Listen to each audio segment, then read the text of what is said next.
હેતલ કેળા, ફોરેન્સિક વિભાગીયવાળા અને civil hospital રાજકોટના મીડિયા કોઓર્ડિનેટર. રાતના 10 ને 10 વાગે 108 દ્વારા મવડી વિસ્તારમાંથી પેશન્ટને લાવેલ હતા. એમની સાથે કોઈ સગા સંબંધી ન હતા. જ્યારે આ પ્રકારના દર્દીઓ દાખલ થાય છે ત્યારે આપણે સિવિલ હોસ્પિટલની અંદર હેલ્પ ડેસ્ક ટીમ કાર્યરત છે, જે 24/7 હાજર હોય છે. તેમના દ્વારા દર્દીને સગાની જેમ જ વલણ અપનાવી અને એમની સાથે રાખવામાં આવે છે. ઇમરજન્સી વોર્ડમાંથી જ્યારે એમને વોર્ડમાં જે તે વિભાગમાં શિફ્ટ કરવામાં આવ્યા ત્યારે હેલ્પ ડેસ્કની ટીમના સભ્ય એમની સાથે હતા. જે એમને ખાટલો ન મળી જાય ત્યાં સુધી સાથે હતા. 10:30 વાગે વોર્ડમાં શિફ્ટ કરવામાં આવેલ હતા. ત્યારબાદ હેલ્પ ડેસ્કની ટીમના જે માણસ હોય છે, કર્મચારી, એમની ફરજના ભાગરૂપે સવાર, બપોર, સાંજ 3 ટાઈમ એમની વિઝિટ લે છે. એમની બરાબર સારવાર ચાલે છે એ કન્ફર્મ કરતા હોય છે.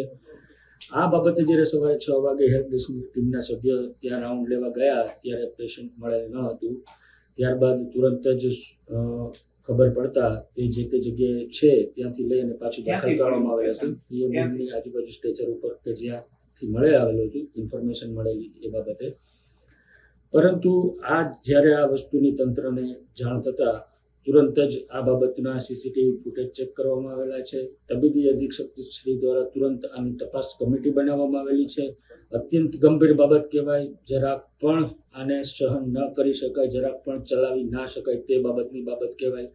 આ બાબતે તબીબી અધિક્ષક શ્રી ખૂબ જ ગંભીર છે અને કડક કાર્યવાહી કરવા માટે યોગ્ય તપાસ કરી અને રેસિડેન્ટ ડૉક્ટર કે જે કોઈ ઇન્વોલ્વ હોય, જે તપાસની અંદર બહાર આવે તેના ઉપર યોગ્ય ઓથોરિટી દ્વારા કડક કાર્યવાહી કરવામાં આવે. કાર્યવાહી જે ડીન મેડમ આમાં સસ્પેન્ડ પણ કરી શકે અને ટર્મિનેટ બી કરી શકે. એ તપાસ સમિતિના જે કંઈ